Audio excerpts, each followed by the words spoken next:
Okay, we're going to start the fourth podcast for the growth and development. I did decide to break this up into a fifth one as well, just so we can keep the times down.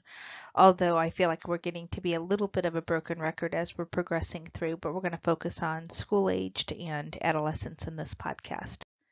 So with school age, again, you can see the growth and development needs are still pretty slow in the school age time frame. We're really on the physical growth looking at the permanent teeth when those are coming in and they're losing their baby teeth.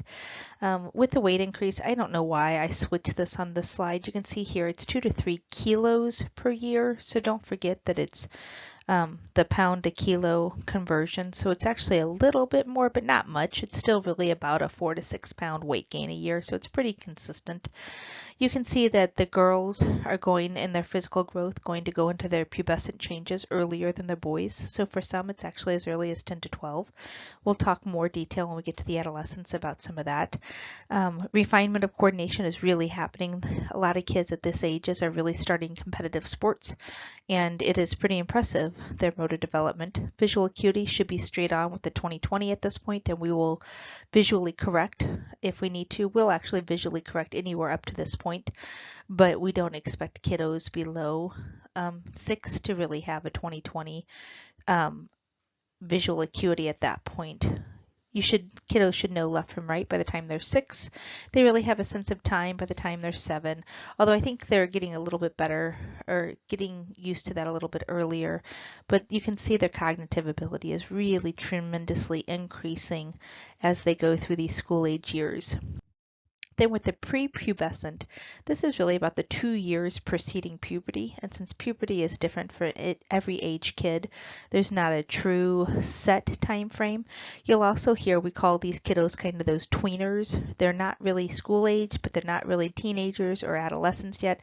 They're kind of in that in between, and that in between really does define them in so many different ways in their developmental progression. So it really does vary in age from anywhere from 9 to 12. Girls are about 2 years earlier than boys just because they develop a little bit earlier. So the average age of puberty in girls is 12 and 14 in boys. School age nutritional needs. This is an interesting one. There's been a lot of press over the quality of diets in our school systems. And we're really, as parents, this is for many of us the first time that the child's nutritional needs are not being met by us and by our decisions. So we're unable to monitor their intake for a big part of the day, because even if your kiddo was in childcare leading up to the school age, you still got charts sent home from you from the school that told you how much your kiddo had eaten. At this point, there's no one documenting that amount. So that's a huge adjustment that we need to have an awareness that we don't really have total control over anymore. It is important to start some nutritional education for these kids, not to where it's punitive by any stretch, but just to where they're starting to understand the value of the nutritional choices they're making, because the education we do for these kiddos at this point in time will definitely impact them as they're getting to those adolescent stages where nutritional needs increase again, and we want to make sure that they have good understanding of the choices that they're making, at least as good as we can at that point. School age play, definitely an increased physical ability and intellectual ability, as well as still fantasy, but that fantasy is more grounded. At this point, they definitely understand that when they're playing in that fantasy world and that it is a fantasy world, unlike kiddos in that preschooler time frame, which really have a difficulty understanding the difference between reality and fantasy. The school age kids can tell the difference, but they enjoy being in that fantasy world. They really like games. They really like games with rules. The rules still change necessarily depending on who is playing them. Athletic competitions are beginning to be really big at this point. And some would actually argue maybe too big at this point. They definitely can appreciate the economics and financials, so this is where games kind of come in like Monopoly and things along those lines, maybe a little bit later in that school age time frame, but they are still wanting to do. And if you think about their Erickson stage, they want to see outcomes, they want to achieve, they want to accomplish. So having toys that play to those needs is actually beneficial at this point. Injury prevention strategies in this age group is still really about car seat safety. Really important that we remind parents that in the state of Missouri it needs to be 8 and 80 pounds. They still need to be restrained in some kind of car seat restraint, whether it's just a booster seat or still a 5-point harness. A 5-point harness if the kid has not weighed or out height the restrictions on the car seat is the safest way for a child to ride in the car, but obviously when they get too big for the 5-point restraints, then we need to go to a booster seat, which will help position the seat belt in the appropriate places on the kiddo so that they do not have any kind of internal injury from the seat belt itself, and so that they are properly restrained in the case of a car accident.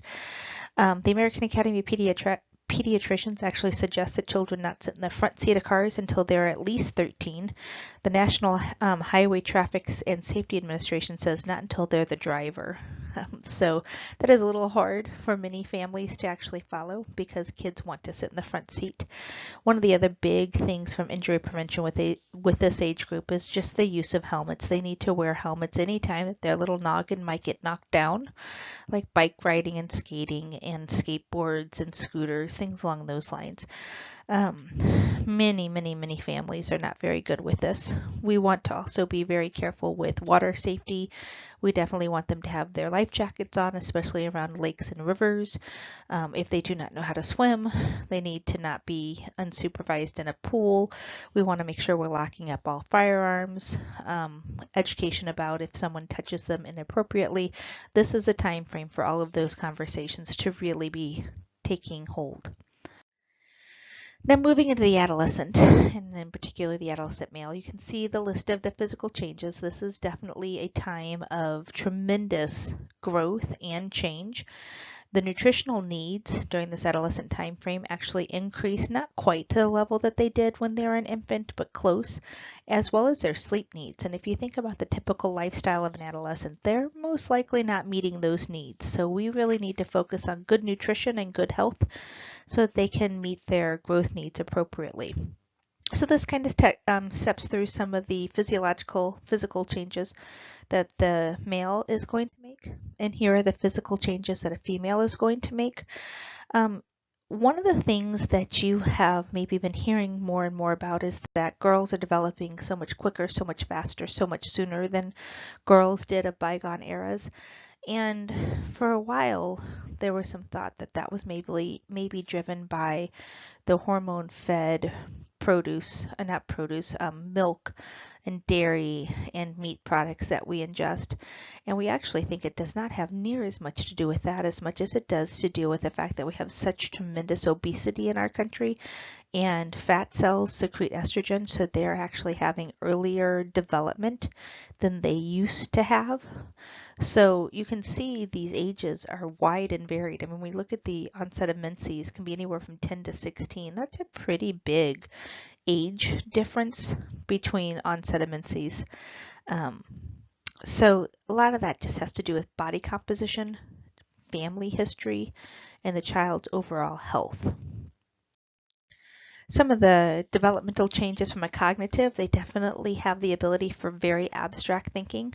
They're interested in exploring the ideals, not just the facts. Earlier on in school age, it's really more about facts and not ideas or ideals. They understand that the whole is more than the sum of its parts, so they're really getting the full picture here, and they're really developing the sense of who their true self is going to be. From a socialization perspective, the peer group becomes their priority. Up to this point, it has been primarily the family was their locus or their center, but at this point it is now becoming the peers. By the time that they're 15 to 16, many of these adolescents feel like they should be treated as adults. They definitely want their freedom. They feel like they should be able to make their own decisions, but their frontal cortex is just really not developed enough for many of those decision-making capacities, especially in your adolescent males. Although in your females, it is not much better, but they are definitely into risk-taking behaviors, and they're not necessarily making good choices to be able to have the decision-making capacity that adults do. So we definitely want to have a tight understanding or control of where they're at and what they're doing and what they're thinking, so that we can intervene appropriately when we need to. Nutritional needs, I've alluded to this before, rapid growth So they definitely need to have an increase in their calories, but it comes down again to the nutritional density needs to be sound. That is not always an adolescent's first food choice is to have nutritionally dense foods, but we really want to make sure that we are doing some good education and creating some good habits so that they will have them throughout their adulthood, but so that they're truly meeting their needs when they're having so much growth right now. We also want to be aware of that this time frame is when some of our eating issues tend to come out, whether it be obesity on one end of the spectrum or your anorexia and your bulimia on the other end. So we want to be aware of both, and we want to be constantly monitoring for both. And you might find it interesting that I have anemia down here, just like with infants are prone to being anemic. Your adolescents are again prone to being anemic, and that's due to diet choices but also nutritional needs. They just typically cannot keep up with the amount of iron they need to prevent having an iron deficient anemia. The sequence of sexual maturation, it's kind of here just as a FYI kind of aspect, but it's also important to note that this is the general sequence, but they don't have to all go in the same sequence. So it's kind of just a guide more than anything else, not that it would be terribly alarming if someone, if a boy got really tall before they started having their pubic hair or something along those lines. It's just a guide to go by. Injury prevention. This is a very, very hard one because if you think about where these guys are at from a developmental perspective when they think they should be treated as adults, yet they do not have the same impulse control that adults do.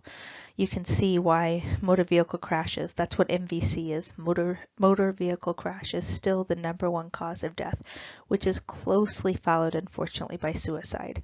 So injury prevention is huge at this point, but extremely, extremely important. Obviously it's important. Extremely difficult to actually actualize because we have such little control over what they're doing in their world at any given moment. Definitely want to make sure we're doing a lot of alcohol and smoking and drug abuse education and prevention. I think it is foolish for adults to think that they can say abstain. Some kids will naturally abstain from all of those types of activities, but other kids will experiment.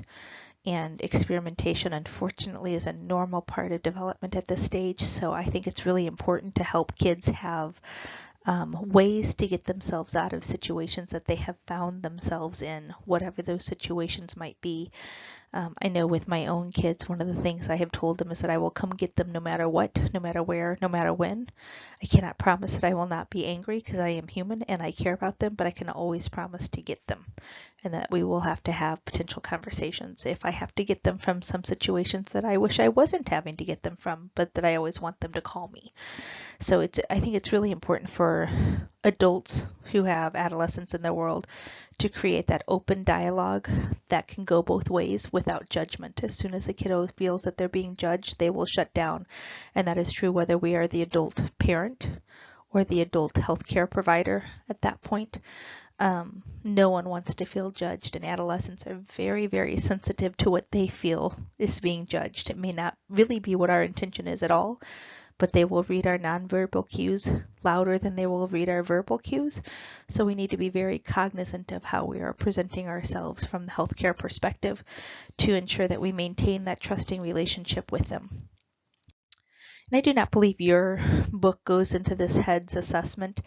This is just a good mnemonic to help remember the different key aspects that we want to make sure we're actually assessing. So this is just kind of one of many different approaches one could take when interviewing an adolescent, that we want to make sure we're assessing their home environment, their education, employment, and eating habits, their peer-related activities, truly probably one of the more important ones, any of their explorations into drugs and sexuality, their feelings of suicide or depression, and their safety from injury and violence. And while you might think that you don't want to really assess too much or talk too much about suicide and depression, it is extremely important that we have an eye out for that all the time, because this is one of the time frames where that really starts to rear its head, and we want to make sure that we get these kiddos the help that they need in a timely fashion before it is too late.